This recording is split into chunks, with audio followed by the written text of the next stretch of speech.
Hi guys, welcome to my study channel Study Special with Cassius. I am Cassius. Welcome to my new series of rotational dynamics. Today our topic is second part of center of mass.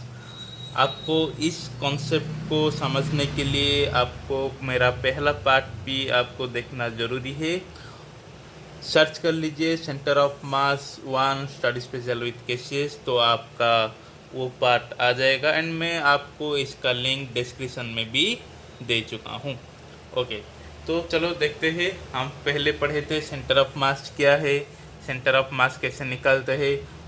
आज थोड़ा numerical के ऊपर ध्यान देते. तो हमारा ये first numerical है M1 M2 body which are separated at a distance of r. Okay, तो मुझे सेंटर ऑफ मास निकालने के लिए पहले क्या करना होगा, मुझे ओरिजिन डिसाइड करना होगा. मैंने इसको भी ओरिजिन ले सकता हूँ, मैंने इसको भी ओरिजिन ले सकता हूँ, जिसी पॉइंट में भी मैं ओरिजिन ले सकता हूँ. तो ये ओरिजिन 0.0 ले लिया तो इसका कोऑर्डिनेट क्या हो जाएगा, एक्स एक्सिस में क्या है, r डिस्टेंस है, तो r0. तो सेंटर ऑफ मास क्या होगा, M1 RCM क्या हो जाएगा, M1 R1 plus M2 R2 by M1 plus M2. M1 R1 M1 plus 0, M2 R2 M2 plus R by M1 plus M2. तो क्या हो जाएगा, M2 R by M1 plus M2. Okay, तो मैंने इधर ओरिजिन मान लिया, तो मान लो कि मैं इधर ओरिजिन मान लिया, तो ये 0 0 हो जाएगा, तो ये क्या हो जाएगा -R0. हाँ कि नहीं. तो सेंटर ऑफ मास क्या निकलेगा, centre of mass equal to M1 R1. यहाँ पर M1 क्या है, M1 R1, that means M1 -R plus M2 R2. M2 R2 का मतलब क्या है, 0 बाई M1 प्लस M2. तो -M1R by M1 plus M2. Minus का मतलब क्या है, इस ओरिजिन से, ये ओरिजिन है, यहाँ पर जाऊंगा तो मैं पॉजिटिव होगा, यहाँ पर आऊंगा मैं तो नेगेटिव होगा. तो ये ओरिजिन पॉइंट है, यहाँ पर नेगेटिव साइन मतलब इसी डिस्टेंस को. ओके, ये मान लो ये R1 cm है, ये R1 cm है, ये है R2 cm. ये जो सेंटर ऑफ मास आने वाला है, ये M1 से मान लेता हूं मैं R1, M2 से मान लेता हूं मैं R2. तो ये हो गया R1 का वैल्यू. ये R1 का वैल्यू मतलब क्या है, distance of centre of mass from M1 object. ये हो गया क्या, R2, distance of centre of mass from M2 object. तो यहां से इसका डिस्टेंस क्या हो जाएगा, M2R by M1 plus M2. यहां पर M1R by M1 plus M2. तुम बोलोगे नेगेटिव साइन कहाँ है. अरे भाई, नेगेटिव साइन का मतलब क्या है, नेगेटिव साइन का मतलब यहां से इस डायरेक्शन पर उसका सेंटर ऑफ मास होगा. तो वैल्यू, हमारे जो मैग्नीट्यूड वैल्यू है वो क्या हो जाएगा, M1R by M1 plus M2. अब देखो ट्रिक आ गया. क्या ट्रिक है भाई, यहाँ पर M1 होगा, यहाँ पर M2 होगा, एंड इसका डिस्टेंस R होगा. तो मैं M1 से सेंटर ऑफ मास को मेजर करूँ तो क्या करूँगा, मैं M2 into R by M1 plus M2. किससे मेजर कर रहा हूं, M1 से मेजर कर रहा हूं, इसलिए M2R by M1 plus M2. अब सेंटर ऑफ मास कहां से मेजर करूंगा, मैं M2 से मेजर करूंगा, तो इसका जो डिस्टेंस हो जाएगा क्या, M1R by M1 plus M2. हो गया, बात खत्म. अब ट्रिक के ऊपर सॉल्व करेंगे क्वेश्चन. तो यहाँ है 2 kg, यहाँ है 4 kg, 6 kg. ये 2 kg ऑब्जेक्ट है, ये 6 kg ऑब्जेक्ट है. मुझे यहाँ से सेंटर ऑफ मास मेजर करना है, तो क्या करूँगा मैं, ये M1, ये M2, M2 R क्या है, 4 मीटर दे चुका है। तो मुझे the distance of centre of mass from M1 क्या हो जाएगा, M2 into R by M1 plus M2। M2 क्या है, 6 into 4 by M1 plus M2, 6 plus 2, 24 by 8 that equal to 3 metre. तो centre of mass M1 object से कितना दूरी पर होगा, 3 मीटर पर होगा। तो similarly centre of mass from M2 object, M2 object से कितना दूरी होगा, M2 ऑब्जेक्ट से दूरी निकालने के लिए क्या होगा, M1 into R by M1 plus M2 क्या होगा, 2 into 4 by 6 plus 2, 8 by 8 that equal to 1 metre. तो इस डिस्टेंस का वैल्यू क्या हो जाएगा, M2 से कितना दूरी पर, ये हो जाएगा 1 मीटर, ये हो जाएगा 3 मीटर।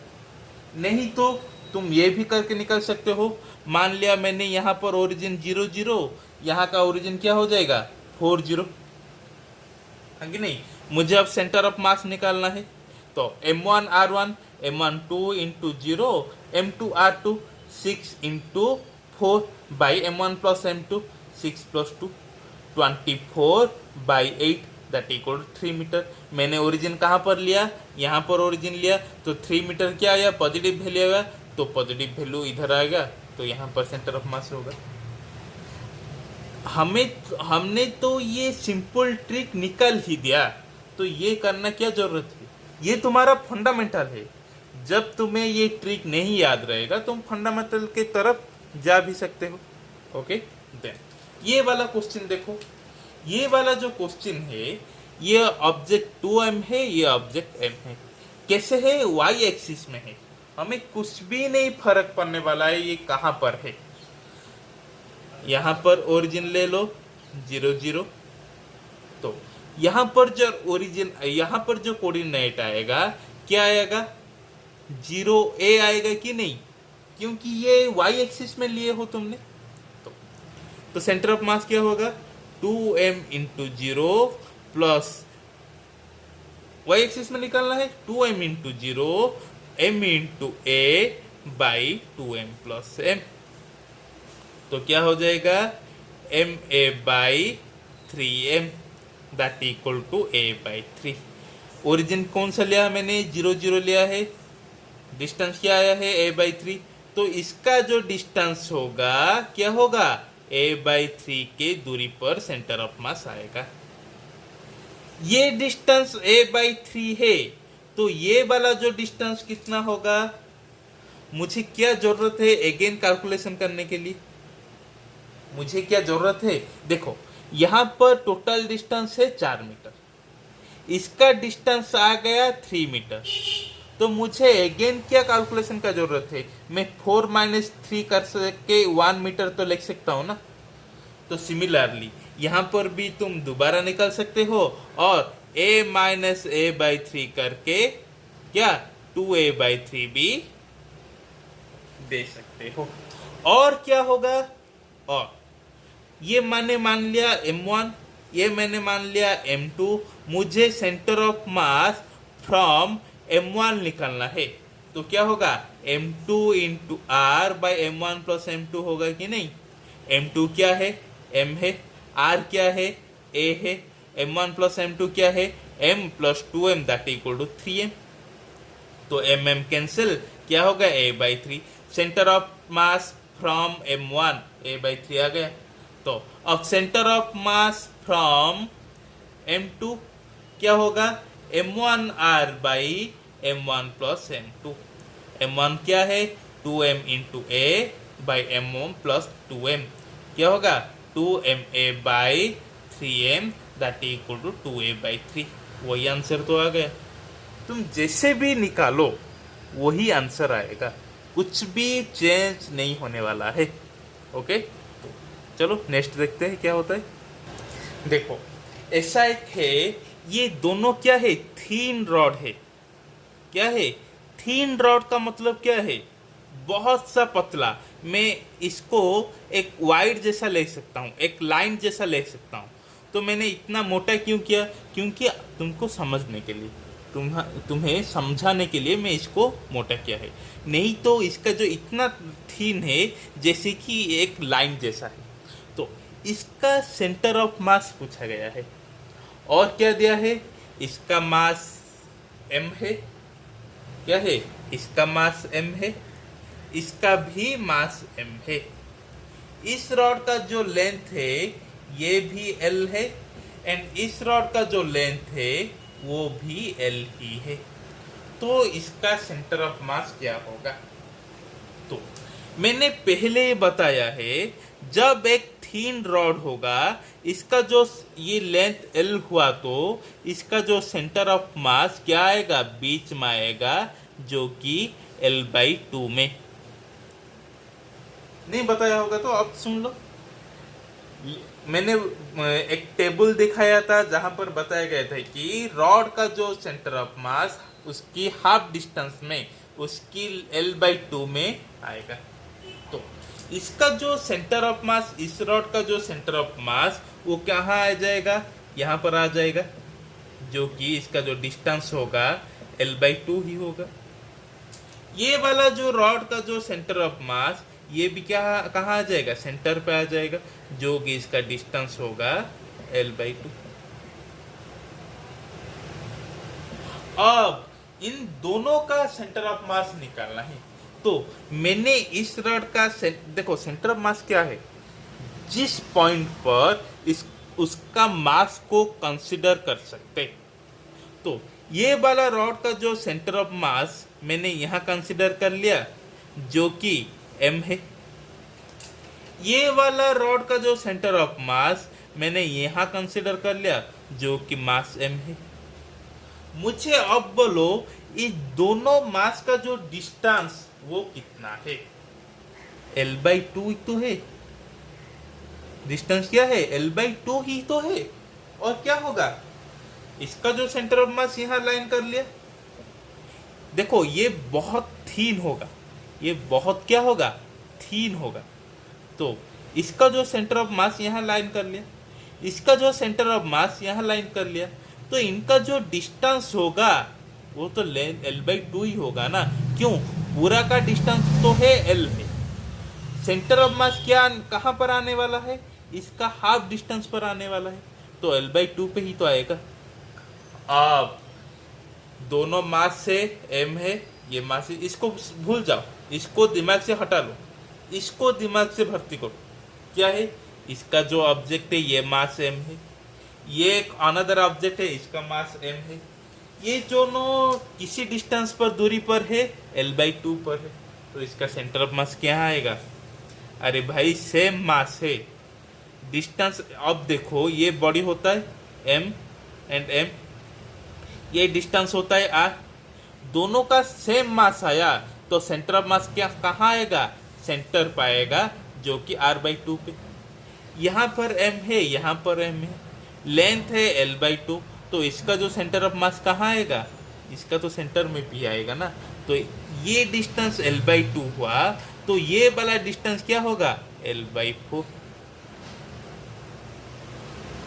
और तुम बोलोगे नहीं सर मुझे फंडामेंटल की तरफ जाना है, तो यहाँ पर ले लो l0 ओरिजिन, यहाँ पर ले लो 0 l/2। अब सॉल्व कर लो, m/0 plus m/l/2 by m+m, तो l/4 ही तो आएगा। जब तक हमें कॉन्सेप्ट पता है, क्यों इतना कैलकुलेशन करना है? ये तो मास m है, ये तो मास m है, इसका तो डिस्टेंस l/2 है, तो सेंटर मास सेंटर में ही तो आएगा, तो हो गया l/2। ओके, बात खत्म। Next question. ये एक पिरामिडल बॉडी है, ओके, ये इसका प्लेन है, एंड इसका ऊपर मंदिर जैसे होता है ना। मंदिर कैसे होता है? ऐसे होता है, ऐसे होता है। तो ये वाला उसका प्लेन है, नीचे का प्लेन है, एंड ये इसका टिप है, वर्टेक्स है। तो ये जो पिरामिडल बॉडी है ये इसका वर्टेक्स है, एंड ये क्या है? प्लेन है। सभी प्लेन के कॉर्नर पर एंड वर्टेक्स पर सेम अमाउंट का मास रखा गया है एंड सभी जो लेंथ का डिस्टेंस से ए है, तो इसका सेंटर ऑफ मास कहाँ आने वाला है? देखो, एक स्क्वायर लामिना, ये जो प्लेन है ये क्या है? एक रेक्टेंगुलर लामिना। देखो ए इस डायग्राम को छोड़ो, नहीं तो डायग्राम में फिर से अच्छे से बना रहा हूं। ओके, ये क्या है? स्क्वायर है। स्क्वायर में सभी कॉर्नर पर मास एम एम एम है, तो इसका जो सेंटर ऑफ मास क्या आएगा? सेंटर पे आएगा कि नहीं? तो इसी प्लेन के लिए मैंने मास सेंटर में निकाल सकता हूं, जो कि 4m है। फिर से बोल रहा हूं, मैंने 4m क्यों लिखा? सेंटर ऑफ मास का मतलब है जिस पॉइंट पर सारे मास को मैं कंसीडर कर सकता हूं। इस प्लेन के लिए मैंने इस सेंटर पॉइंट में सारे मास को मैं कंसीडर कर सकता हूं, जो कि 4m। एंड ये वाला एक मास है जो कि m है। डिस्टेंस सारे का सारे, जो ऊंचाई का डिस्टेंस क्या दिया है? a दिया है। इसका जो ऊंचाई का डिस्टेंस दिया है, क्या दिया है? a दिया गया है। तो इसका जो डिस्टेंस आएगा वो a आएगा। अब इसका सेंटर ऑफ मास, ये तो बहुत आसान हो गया। अरे भाई, ये डायग्राम देखने से बड़ा डायनासोर जैसा लगता था, ये तो चिपकल ही निकला। तो कैसे हुआ? मुझे ये दोनों को सेपरेट सोचना है। ये वाला जो प्लेन है, इसका सेंटर ऑफ मास तो मैं सेंटर में है, पता है मुझे। एंड ये वाला जो ऑब्जेक्ट है, ये तो m ही तो मैंने रख लिया। एंड इसका जो हाइट है मुझे पता है, जो कि a है। अब मुझे सेंटर ऑफ मास निकालना है। कहाँ से निकालना है? m से निकालना है एंड 4m से निकालना है। m से मैं निकालूंगा तो m2 into a, 4m into a by m1 plus m2 और m plus 4m, that equal क्या हो जाएगा? 4ma by 5m, that equal to 4a by 5। ये डिस्टेंस आ गया 4a बाई 5, तो ये डिस्टेंस क्या आ जाएगा? a बाई 5 आ गया। अब पूछा गया क्वेश्चन, सेंटर ऑफ मास नीचे से कितना दूरी पर होगा? नीचे से a बाई 5 की दूरी पर होगा। ऊपर से कितना दूरी पर होगा? ऊपर से 4a बाई 5 पर होगा। ओके, आ गया बात समझ में? नेक्स्ट, अब एक नया कंसेप्ट पर हम ध्यान देंगे। क्या है वो? वो है कि देख, हमें पता है x सेंटर ऑफ मास क्या होगा? m1 x1 plus m2 x2 by m1 plus m2। Differential both side, मैं बोथ साइड को क्या करूंगा? डिफरेंशियल बोथ साइड करूंगा। तो क्या होगा? d of centre of mass coordinate equal to m1 dx1 plus m2 dx2 by m1 plus m2। हाँ कि नहीं? तो मैं ये भी लिख सकता हूं d के जगह पर del xcom, that equal to m1 del x1 plus m2 del x2 by m1 plus m2। ये हमें याद रखना है। ये क्या जरूरत है? बताऊंगा, सबर करो। सबर का फल क्या होता है? मीठा होता है। ओके, तो सबर करना चाहिए। तो ये क्या है भाई? अब मैं इसको लैंग्वेज दे रहा हूं। क्या लैंग्वेज दे रहा हूं? Change in centre of mass, that equal to m1 into change in position of m1 plus m2 change in position of m2 by m1 plus m2। आ गया? अब मैं एक क्वेश्चन दूंगा, धड़क से होगा। देखो कैसे करते। देखो, to object of mass 2 kg and 6 kg in a line. If 6 kg object move 2 meter toward right, by what distance 2 kg has to moved so that center of mass remain initial position? मान लो एक rod है। इस rod पर मैंने दो ball लाकर रख लिया, जिसका कि पहला सेंटर ऑफ मास इधर ही हुआ था। सेंटर ऑफ मास क्या है? मतलब ये एक रॉड है, मैंने यहाँ पर दो बॉल रख लिया हूँ, मैं देखूंगा जिस पॉइंट पर ये क्या बैलेंस हो रहा है वो हो जाता है सेंटर ऑफ मास। तो मैंने इस ऑब्जेक्ट को यहाँ पर मूव कर लिया, मैं इस ऑब्जेक्ट को यहाँ पर मूव कर लिया। देखो ये एक ऑब्जेक्ट है, ये एक रॉड है, यहाँ पर एक ऑब्जेक्ट है, यहाँ पर एक ऑब्जेक्ट है। मैंने ये ऑब्जेक्ट को इस कॉर्नर पर ला दिया तो ये ऐसे हो जाएगा कि नहीं, अनबैलेंस हो जाएगा। इस अनबैलेंस को बैलेंस करने के लिए मुझे ये वाला ऑब्जेक्ट को भी क्या होगा, पीछे लाना होगा कि नहीं। दोनों को इस तरफ ला दूंगा तो ये इस पॉइंट पर नहीं रुकेगा, ये इधर अनबैलेंस हो जाएगा। तो एक ऑब्जेक्ट को इधर लाकर मुझे सेंटर ऑफ मास उसी जगह पर ही फिक्स करना हो तो इस ऑब्जेक्ट को क्या होगा, इधर लाना जरूरी है। ये मैं नहीं बोल रहा हूँ, फिजिक्स बोल रहा है। कैसे बोल रहा है ये न्यूमेरिकल को सॉल्व करने से पता चलेगा। ओके चलो सॉल्व करते। क्या बोला है, 2 kg ऑब्जेक्ट है, यहाँ पर 6 kg ऑब्जेक्ट है। इसका जो सेंटर ऑफ मास है यहाँ पर होता था। अब क्या हुआ, इस 6 kg ऑब्जेक्ट को 2 मीटर मूव कर लिया गया, 2 मीटर मूव कर लिया गया। तो ये 2 kg ऑब्जेक्ट को मैंने कहां पर एंड कैसे डिस्टेंस पर मूव करूंगा ताकि centre of mass remains initial position. That means centre of मास का पोजीशन जो है वो कांस्टेंट है। सेंटर ऑफ मास का पोजीशन कांस्टेंट है मतलब वो पहले यहाँ पर होगा, इसको मूव करने पर भी यहाँ पर होगा। तो इसका जो पोजीशन चेंज हुआ, कुछ पोजीशन चेंज हुआ कि नहीं, कुछ भी नहीं पोजीशन चेंज हुआ। तो डेल एक्स यू एम क्या हो जाएगा, 0।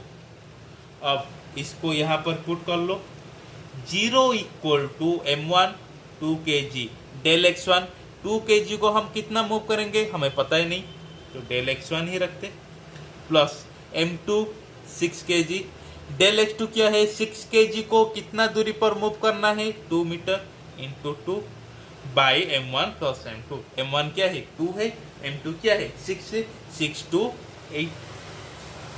ये 8 इधर आकर मल्टीप्लाई होकर क्या हो जाएगा, 0 हो जाएगा। 0 equal to 2 del x1 plus 12, तो 2 डेल x1 इक्वल टू -12, डेल x1 इक्वल टू -6 मीटर। तो मुझे 2 kg ऑब्जेक्ट को किधर मूव करना है, 6 मीटर मूव करना है। किस साइड पर, इधर या उधर, नेगेटिव दिया है तो इधर आ गया। मैं तो वही कंसेप्ट यहाँ पर बोल रहा था। ये एक ऑब्जेक्ट है, दोनों ऑब्जेक्ट है, ये इसका सेंटर ऑफ मास है, मुझे सेंटर ऑफ मास को फिक्स करना है, थोड़ा सा भी नहीं चेंज करना है। मुझे ये ऑब्जेक्ट को इधर लाना है तो ये ऑब्जेक्ट को इधर लाने से ही ये वाला बैलेंस होगा। अब बोलूंगा ये ऑब्जेक्ट को मैं इधर लाऊंगा तो ये ऑब्जेक्ट को भी इधर लाने से ही सेंटर ऑफ मास बैलेंस होगा। ओके, अब दूसरा एक क्वेश्चन देखते हैं। चलो अब ये वाला क्वेश्चन को देखो, 2 object of mass 2 kg and 6 kg, दोनों ऑब्जेक्ट है जो कि 2 kg है और एक 6 kg है। कहाँ पर है, लाइन पर है। If 6 kg move 2 metre, 6 kg को मैंने 2 मीटर मूव कर लिया, कहाँ पर, राइट पर, मीन्स पॉजिटिव डायरेक्शन पर। By how much long 2 kg should be moved? 2 kg को कितना में मूव करूं ताकि centre of mass 2 metre toward right. मान लो सेंटर ऑफ मास, देखो ये तो हो गया सेंटर मास उसी तरफ होगा जिस तरफ की भारी ऑब्जेक्ट होगा। तो सेंटर ऑफ मास यहाँ पर मान लो, ये जो 2 मीटर यहाँ मूव करने पर सेंटर मूव किया तो क्या, ये तो 2 मीटर मूव किया, फिर भी सेंटर ऑफ मास को भी 3 मीटर मूव कर लिया। तो उसी सेंटर ऑफ मास को बैलेंस करने के लिए मुझे ये 2 kg ऑब्जेक्ट को इधर मूव करना होगा कि इधर मूव करना होगा एंड कितना अमाउंट का मूव करना होगा। चलो हमें फार्मूला क्या पता है, del X C O M that equal to m1 del x1 plus m2 del x2 by m1 plus m2, है कि नहीं। तो सेंटर ऑफ मास का कितना चेंज होगा, डेल एक्सियम कितना होगा 3 मीटर, पॉजिटिव या नेगेटिव, जिस डायरेक्शन में जा रहा है इसी डायरेक्शन में जा रहा है तो पॉजिटिव ही होगा। डेल x1 की डेल x2 कितना हो रहा है 2 मीटर, किसी डायरेक्शन पे इसी डायरेक्शन में तो पॉजिटिव ही होगा। वैल्यू पुट करो, 3 इक्वल टू m1 क्या है 2, डेल x1 हमें पता नहीं निकलने वाले हम, m2 क्या है 6 kg, del x2 2 metre by 8 अतिरिक्त 24 equal to 2 del x1 plus 12, 24 से 12 जाने से क्या होगा 12, 2 डेल x1 12, डेल x1 क्या होगा 6 मीटर, पॉजिटिव या नेगेटिव पॉजिटिव, तो किसी डायरेक्शन में मूव होगा। ये जो 2 kg ऑब्जेक्ट को मैं 6 मीटर इधर मूव कर लूंगा, राइट में मूव कर लूंगा, तो ये बराबर बैलेंस हो जाएगा इसी सेंटर ऑफ मास पर। हो गया, आ गया बात समझ में। और एक फंडामेंटल बात है, ओके चलो देखते क्या है। मैंने इस पेपर को सॉल्व किया था, इस पेपर में और एक जो बात है आपने नोटिस नहीं किया होगा, क्या ये देखो मास से 2 kg, यहाँ पर मास से 6 kg, ये 2 kg सेंटर ऑफ मास इस 2 kg से 3 मीटर पर दूरी में है, ये सेंटर ऑफ मास 6 kg से 1 मीटर पर दूरी में है। तो मैं इस 2 kg into 3 that equal to 6 kg into 1 हो रहा है कि नहीं, that means m1 into r1 equal to m2 into r2 होगा हमेशा के लिए। क्या m1 r1 क्या है, centre of mass from distance from m1 object, m2 into centre of mass from at distance from m2 object. जिसी भी problem को देख लो, ये 2m into a by 3 that equal to m into 2a, m into क्या इसका distance क्या होगा 2a बाई 3, सेम आ रहा है कि नहीं। तो ये m1 इंटू r1, ये m2 इंटू r2 बराबर हो के नहीं, ओके क्लियर। तो इसी सेक्शन को यहाँ पर रखते, ये वाला जो न्यूमेरिकल है मैं I hope you will be understand and clear your concept. Then next class में हम देखेंगे रॉड का centre of mass, okay, semi circular ring का centre of mass, semi circular disc का सेंटर ऑफ मास। तो different जो irregular shaped object means हमें पता है डिस्क का जो सेंटर होगा यहाँ पर होगा, तो सेंटर पे ही होगा सेंटर ऑफ मास। ये होगा क्या डिस्क एंड रिंग का डिफरेंस क्या पता है ना।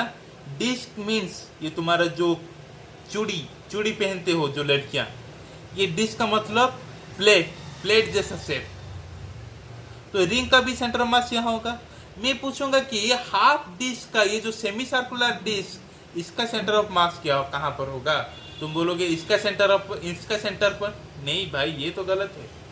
ये जो रिंग है मैंने सेमी सर्कुलर रिंग ले लिया, इसका सेंटर ऑफ मास क्या, तुम बोलोगे सेंटर पर, नहीं भाई सेंटर पर तो होगा ही सेंटर ऑफ मास, कितना हाइट पर होगा ये पूछ रहा हूँ।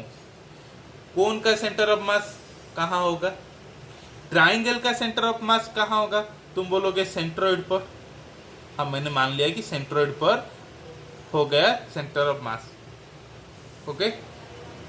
जब इक्विलेटरल ट्रायंगल होगा उसका जो सेंटर ऑफ मास सेंट्रोइड पर होगा, बट जहां पर अदर तो ट्राइंगल है ना, उसका सेंटर ऑफ मास कहाँ होगा?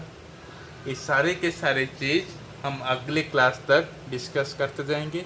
इसमें आपका क्या काम? आपका यही काम है कि घर में रहिए, सुरक्षित रहिए और पढ़ाई कीजिए। ये मत सोचिए कि एग्जाम होने वाला है कि एग्जाम नहीं होने वाला है। एग्जाम आपका नॉलेज को डिस्क्राइब नहीं करता है भाई लोग। आपका नॉलेज को डिस्क्राइब कौन करता है? आपका सक्सेस। आपका सक्सेस ही आपका जो नॉलेज को डिस्क्राइब कर रहा है।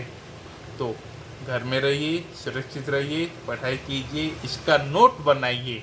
नोट नहीं बनाएंगे तो पढ़ाई का कुछ अर्थ ही नहीं। पढ़ाई तब किया जा सकता है जब पास में एक पेन हो, एक पेपर हो एंड पेन पेपर के ऊपर चल रहा हो।